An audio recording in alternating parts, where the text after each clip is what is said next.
needles and outlaws.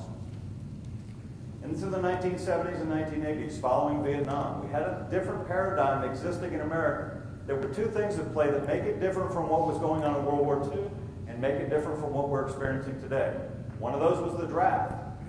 If I told you in the mid-70s that we had gang members in the military, I don't think too many people would be shocked, because we had a very large population that we needed to just say, hey, you to a lot of people. And I'm thinking if somebody came to the guy that was drafting them and said, you know what, I'm a gangbanger, they said, get your butt over there and get your head cut.